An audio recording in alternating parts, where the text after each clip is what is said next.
We're staying on top of that breaking news here now. The death of legendary IU head coach Bobby Knight. Chris Hagan joins us now. Chris, it appears Coach Knight died surrounded by family this morning at the age of 83. And back down there in Bloomington, where he made so many great memories for Hoosier basketball fans and fans across the nation. Really a polarizing figure, but beloved for sure by the Cream and Crimson. Here's our Dave Griffiths now with a look back.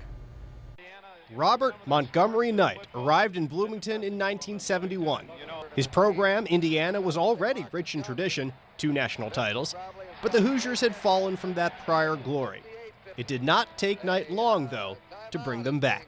There's Scott May up with a jumper. He's got it. 53-51. Kent Benson up with a rebound. Down it goes to Abernathy. Here it is to Scott May. May has the layup. 10-point lead into Abernathy. Hits the basket. 71. They're showing a class of a champion now. 1976 saw the Cream and Crimson produce the best team in the history of March Madness. Indiana finished the season undefeated with a win over Michigan, giving Knight his first of 3 national championships. Indiana will be champion.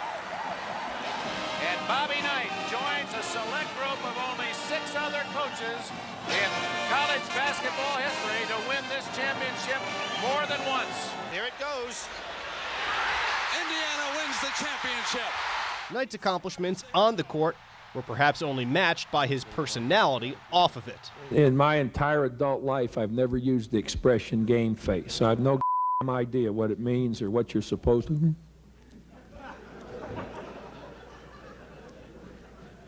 Yeah, how do I know what you look like? He was occasionally even willing to share some trade secrets. Right here is the key to success in coaching.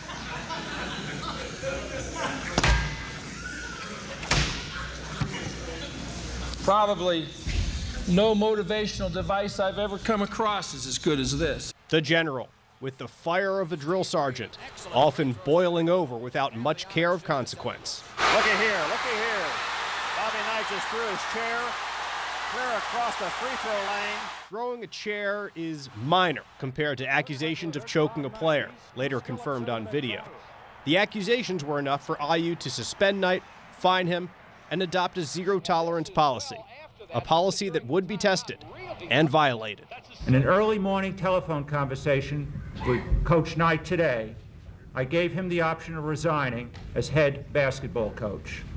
He declined, and I notified him that he was being removed as basketball coach, effective immediately.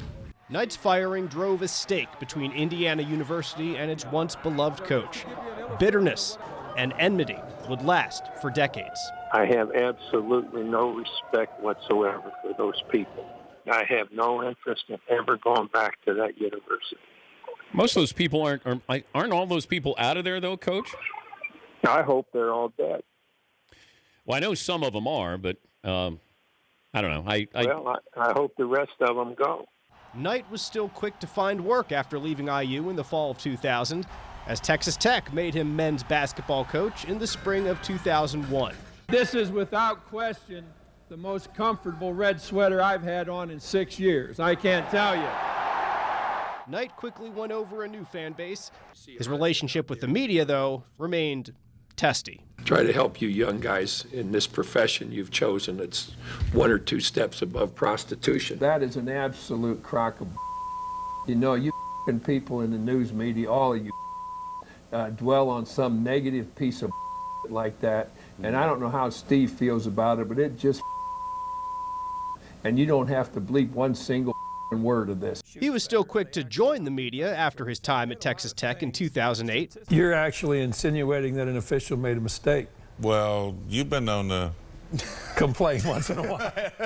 Leaving ESPN in 2015, Knight faded from the public eye. His best teams and best players visited Assembly Hall, but Knight did not, until February of 2020, a reunion 20 years in the making.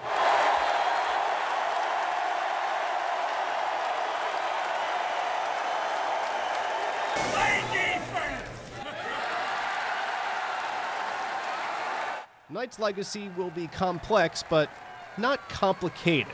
He departs as one of the greatest coaches of all time, one of the most beloved coaches of all time, and one of the fiercest coaches of all time.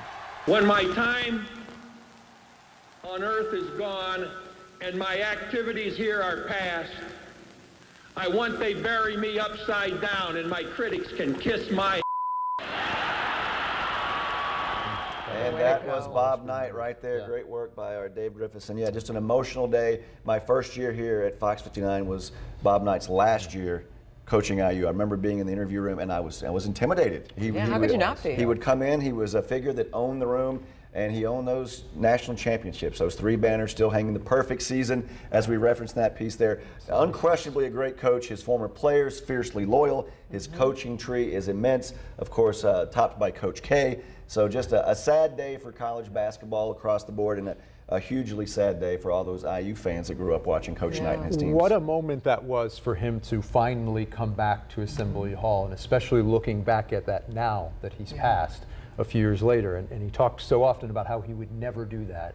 He did, and I have to think that gave him and his family and the entire IU community a moment of closure and a lot of solace that I think today, and upon this news today, they must appreciate even more. There was a lot of bitterness between the two sides when that happened. A lot of the IU fans were, burning up sweatshirts. They had the big get-together down there in Bloomington. A lot of the fan base was behind Coach Knight. It was very controversial when it went down. Shockingly, it went down very quickly after the no-tolerance policy was posted. And yeah, I think the memories will be there forever for these fans that grew up in. And IU basketball, quite frankly, still trying to get back to where they once were. Mike Woodson, the head coach now, he played for Coach Knight. So that connection is always there. And that helped bring back there. And I think that was great for both sides to see Coach Knight back there one last time.